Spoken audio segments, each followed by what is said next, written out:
Hello दोस्तों, जैसे आपको हम बताने जा रहे हैं आईटीआई फिटर सेकेंड ईयर का सिलेबस, जो इस बार एग्ज़ाम में आने वाले टॉपिक हैं। जिन जिस टॉपिक से पूछे जाना है वो आपको मैं बता रहा हूँ। जैसा कि हमारा पहला चैप्टर है स्क्रू, इसमें हम स्क्रू के बारे में पढ़ेंगे। स्क्रू की प्रॉपर्टी क्लास क्या होती है उसके बारे में पढ़ेंगे, और स्क्रू या बोल्ट को कसने या ढीला करने में जो हमारा औजार प्रयुक्त होता है उसके बारे में बात करेंगे। इस चैप्टर में मुख्यतः यही 3 बातें होती हैं: स्क्रू, स्क्रू की प्रॉपर्टी क्लास, स्क्रू का बोल्ट को कसने या ढीला करने में प्रयुक्त औजार। फिर 4 नंबर पर दिया है हमारा कि पावर टूल्स, यानी कि आप अगर कोई मतलब बोल्ट कस रहे हैं या नट कस रहे हैं तो उसे खोलने के लिए कौन से पावर टूल का यूज होता है। इस टॉपिक में ये भी पढ़ना है हमें। फिर नेक्स्ट देखते हैं क्या है, लॉकिंग युक्तियाँ, नट, पिन एवं कीज़। इसका उपयोग पहले देखते हैं नट, फिर सेकंड चैप्टर में आते हैं अन्य लॉकिंग युक्तियाँ। इसे हम देखते हैं कि विभिन्न प्रकार की जो नट और पिन यूज़ की जाती हैं लॉक करने में। फिर हम देखेंगे कीज़, कुंजी के बारे में। की पुलर क्या होता है, अगर कोई की कुंजी किसी पार्ट में इंसर्ट की गई है तो उसको हम किस प्रकार निकालेंगे, इस की पुलर का यूज होता है। फिर नेक्स्ट देखेंगे हम विशेष रेतियाँ। इसमें हम देखेंगे टाइप्स ऑफ रेती, मतलब रेतियाँ के प्रकार। उसके बाद रेती को प्रयोग करते समय कौन कौन सी सावधानियां हमें बरतनी चाहिए।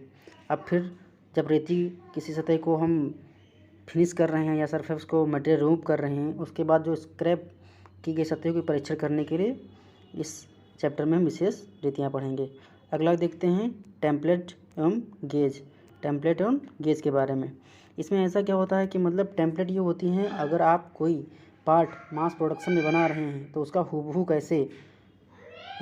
कैसे बनाएंगे हम पार्ट। इसमें समय की जो बचत होती है इसलिए टेम्पलेट का यूज़ किया जाता है। इसमें टेम्पलेट पढ़ेंगे, गेज पढ़ेंगे, साइन बार पढ़ेंगे, और सिलेक्टिव असेंबली में गो सिस्टम गेजों का प्रयोग देखेंगे। फिर नेक्स्ट चैप्टर हम देखते हैं लैपिंग सतह एंड होनिंग की। इसमें पहले हम देखेंगे लैपिंग के बारे में, सरफेस फिनिश के बारे में, होनिंग एंड फ्रोस्टिंग के बारे में। ये जब हम नेक्स्ट वीडियो डालेंगे आपको उसमें बताएंगे लैपिंग क्या होती है, होनिंग क्या होती है, फ्रोस्टिंग क्या होती है, इन सब के बारे में हम चर्चा करेंगे अगले वीडियो में। फिर देखते हैं अगला आता है हमारा टॉपिक हीट ट्रीटमेंट यानी ऊष्मा उपचार। इसमें हम पढ़ेंगे ऊष्मा उपचार के बारे में, स्टील की क्या संरचना होती है, मतलब स्टील में कार्बन का परसेंटेज कितना रहता है, क्रोमियम का परसेंटेज कितना रहता है, ये सब देखेंगे। स्टील की आंतरिक संरचना में प्रभाव, ताप का प्रभाव, मतलब देखेंगे कि स्टील के जो इंटरनल स्ट्रक्चर होता है उस पर ताप का क्या प्रभाव पड़ता है, गर्म करते हैं तो क्या होता है, ठंडा करते हैं तो क्या होता है। इस टॉपिक में हम ये सब चीज़ें पढ़ेंगे।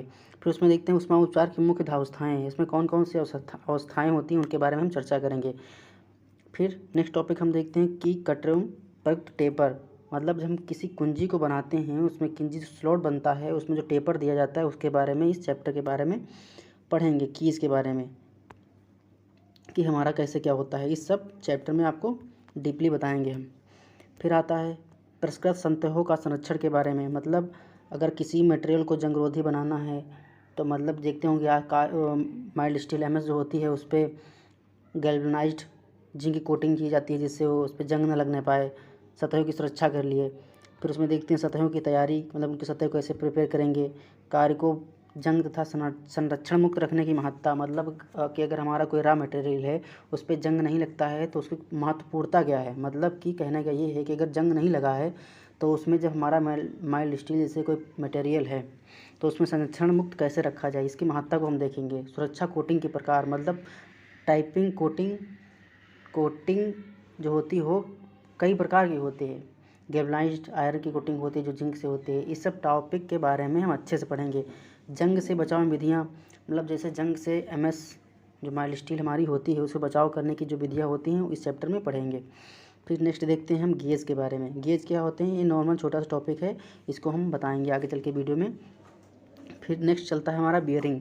अच्छा, बियरिंग क्या होता है, आपने देखा होगा बाइक्स में, किसी भी ऑटोमोबाइल पार्ट में बियरिंग का बहुत बड़ा योगदान होता है। इसमें बियरिंग के पढ़ेंगे, बियरिंग के वर्गीकरण में क्लासिफिकेशन ऑफ बियरिंग क्या क्या होती हैं, इनका कैसे वर्गीकरण किया गया है क्लासिफिकेशन में। फिर बाल बियरिंग तथा रोलर बियरिंग देखी होंगी, जो गोल होता है वो बाल बियरिंग होता है बॉल के जैसे, और जो रोलर होता है वो इस तरह का होता है। आपने जनरली देखा होगा रोड पे रोड रोलर चलती हुई, वो ऐसे ही होता है जनरली, तो उसको रोड रोलर बोलते हैं। इसलिए 2 टाइप्स की इसमें पढ़ेंगे, खासकर बाल बेयरिंग और रोलर बेयरिंग। फिर देखते हैं बेयरिंग को बाहर निकालना, मतलब अगर बेयरिंग को हम इंसर्ट कर दिए किसी पार्ट में, किसी किसी पार्ट में, तो उसको हम बाहर कैसे निकालेंगे, ये भी हम इस चैप्टर में पढ़ेंगे। फिर नेक्स्ट देखते हैं बेयरिंग को लगाने के लिए आवश्यक अवयव, मतलब अगर किसी बेयरिंग को इंसर्ट करते हैं उसको लगाने हमारे कौन कौन से कंपोनेंट काम आते हैं। बेयरिंग की रीफिलिंग, मतलब कि अगर हम बेयरिंग को निकाल दिए हैं तो दोबारा साफ़ करके देखा होगा कि कभी बेयरिंग ब्रेक हो जाती है, जब उसको प्रॉपर लुब्रिकेंट नहीं मिल पाता तो बेयरिंग ब्रेक हो जाती है। उसको कैसे हम रिफ़िल करेंगे, मतलब निकाल के कैसे दोबारा इंसर्ट करेंगे, इस चैप्टर में हम ये भी देखेंगे, ठीक है। फिर लिखा बेयरिंग की देखभाल। बेयरिंग की देखभाल करने का मतलब ये है कि अगर बेयरिंग ख़राब हो गई है, ख़राब इसलिए हुई है कि उसमें लुब्रिकेंट पर्याप्त मात्रा में नहीं मिल पाया, मतलब ग्रीस वगैरह जो होती है उसको नहीं मिल पाई, इसलिए वो ख़राब हो गई।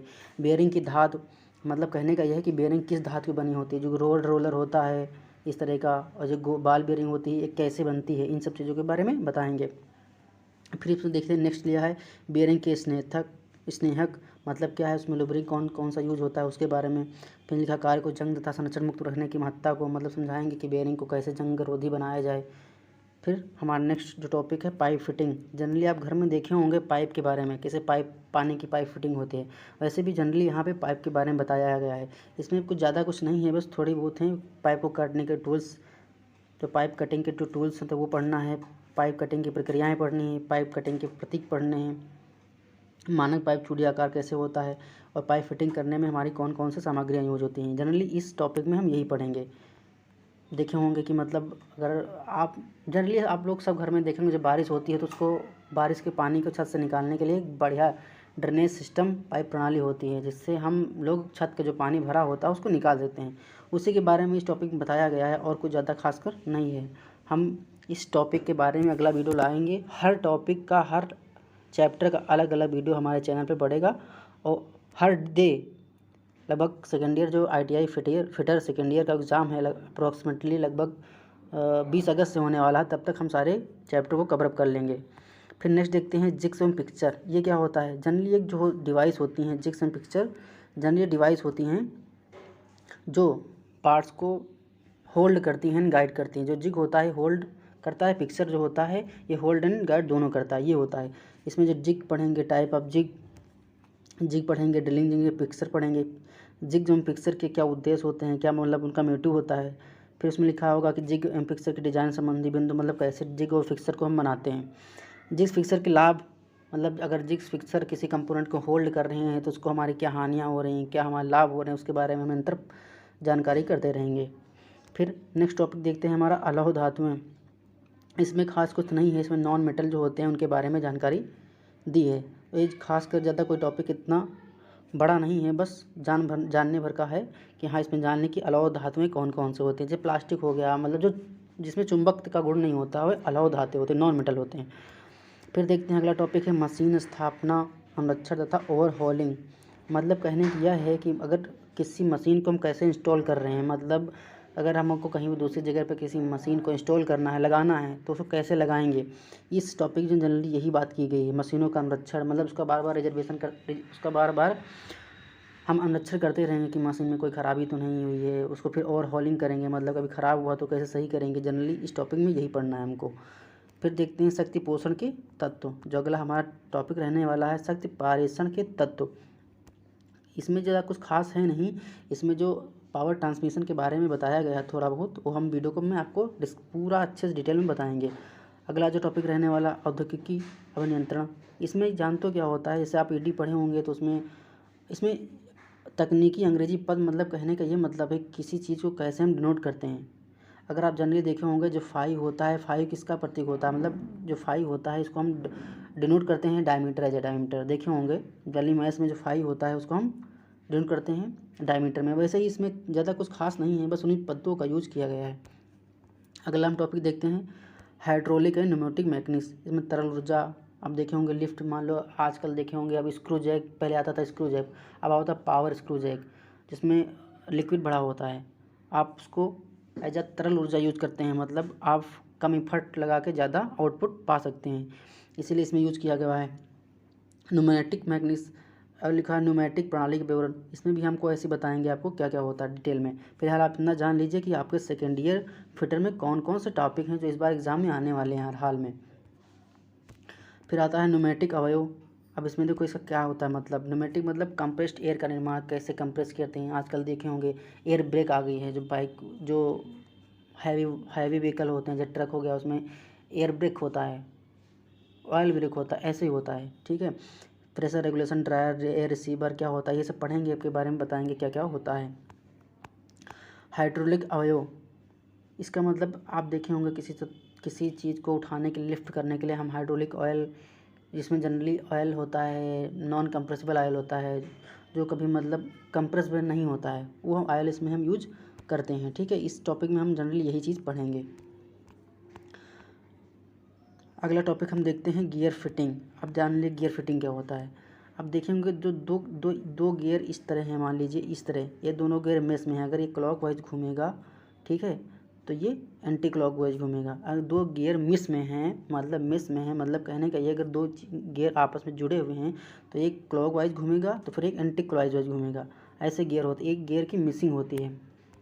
दांतेदार पहियों गियर के टूट फूटने का सामान्य कारण उपचार, मतलब कहने के ये है सेंस है कि अगर कोई गियर मिस में है, अगर उसके दांत टूट गए हैं, मतलब चलने के दौरान अगर गियर दो चल रहे हैं, उनके दौरान अगर गियर के टीथ जो होते हैं टूट गए हैं, तो उनका कारण क्या रहा, आखिर हमें जानना पड़ेगा उसका कारण, टूटने का कारण और उनके उपचार, और हमें उस कारण को निपटान से करने के लिए कौन कौन से उपचार ज़रूरी हैं। अच्छा ठीक है, नेक्स्ट देखते हैं गियरों को फिट करने की विधियाँ। अगर हम जानते हैं गियर को फिट करना तो कैसे फिट करना, ऐसे तो कोई किसी गियर को फिट तो कर नहीं कर सकता है, उसके लिए कुछ रूल होंगे, कुछ रेगुलेशन होंगे, कुछ नियम होंगे। फिर वही देखेंगे गियर को फिट करने की विधियाँ कौन कौन से होती हैं। गियर की देखभाल एवं अनुरक्षण, मतलब अगर गियर को प्रॉपर लुब्रिकेंट्स नहीं मिल पा रहा है तो वहाँ पे फ्रिक्शन जनरेट होगा। फ्रिक्शन जब जनरेट होगा, जो उसके दांते होंगे वो हीटअप होंगे, जब हीटअप होंगे तो उसके दांते जो हैं वो कट जाएंगी, टूट फूट जाएंगी। तो यही है जनरली, उसमें हम जानेंगे कि मतलब गियर को बचाने के लिए, उसके टीथ बचाने के लिए हम प्रॉपर लुब्रिकेंट का इस्तेमाल कर रहे हैं या नहीं कर रहे हैं। समय समय पर देखभाल करती रहना चाहिए कि मतलब मेस में हैं, लुब्रिकेंट मिल रहा है नहीं मिल रहा है, ये सब चीज़ें इस चैप्टर में कुछ खास नहीं है, बस थोड़ा पढ़ेंगे आप आसानी से इस बातों को समझ सकते हैं। फिर आप अगला हम देखते हैं स्नेहन एवं शीतलन। इस टॉपिक में ये रहने वाला है कि आप स्नेहन जानते हैं लुब्रिकेंट होता है, ऑयल भी हो सकता है, जैसे मोबिल ऑयल होता है ना, बाइक वगैरह में देखो इंजन पड़ता है 1 लीटर 100 लीटर, ऐसे गाड़ी में होता है। ये जहाँ चीज़ अधिक फ्रिक्शन जनरेट होती है वहाँ पे स्नेहन का प्रयोग होता है, लुब्रिकेंट का, शीतलन का। अब इसमें पढ़ेंगे सामान्य स्नेहक एवं शीतलन, जनरली जो स्नेहक लुब्रिकेंट यूज होते हैं उनके बारे में इस चैप्टर में हम पढ़ेंगे। फिर नेक्स्ट देखते हैं वासन शक्ति पारेषण के अवयव। इसमें कुछ खास नहीं है, देखे होंगे वाशर ऐसा होता है, ऐसा अगर कोई नट में इस तरह है तो उसमें वाशर डाल के, अगर हम इसको मतलब ढीला ना होने से बचाने के लिए हम वाशर प्रयोग करते हैं। इसमें वाशर के बारे में पढ़ेंगे क्योंकि कुछ खास चैप्टर में नहीं है, बस वाशर ऐसी है, जनरली पढ़ेंगे। अब है स्नेहन की विधियाँ। इस चैप्टर में हम पढ़ेंगे स्नेहन की विधियाँ, मतलब कि स्नेहन जो लुब्रिकेंट होता है उसे करने की कौन कौन सी विधियाँ हैं। डायरेक्ट किसी मोबिल ऑयल को फिल करेंगे या किसी मशीन की सहायता से किसी हम कंपोनेंट में ऑयल फिल करेंगे, इस सब चीज़ों के बारे में, स्नेहन के बारे में जानकारी दी गई है। अगला देखते हैं स्थापना में सहायक युक्तियाँ। अब देखे होंगे जेसीबी वगैरह जो मशीनें, हैवी मशीनें होती हैं, या जो बुलडोज़र, आजकल बुलडोज़र बहुत चर्चा में है, वो जानते हो किसके लिए काम के लिए होता है, उस चीज़ भारी चीज़ को उठाने के लिए होता है। उसी चीज़ का हम देखते हैं इस जिक्र इस चैप्टर में है। अगर भारी मशीन को उठाने के लिए हम कौन कौन से कंपोनेंट, कौन कौन से मशीन युक्त करते हैं, इसमें न्यू बेल्ट, न्यू ग्राउंड पदार्थ, स्थापना औजार, इन सब बारों के में पढ़ेंगे। मशीन को उठाने सरकाने वाली स्थापना या युक्तियाँ, ये सब चीज़ों में पढ़ेंगे हम।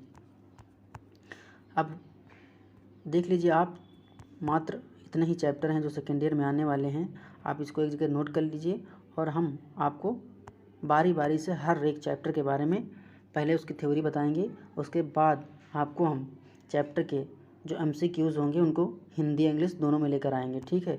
जैसा आप लोग देख रहे हैं, कल हम यहाँ पे स्क्रू का थ्योरी पार्ट का एक वीडियो डालेंगे, ज़्यादा लंबा नहीं होगा, बस आपकी जानकारी के लिए बहुत अच्छा साबित होगा।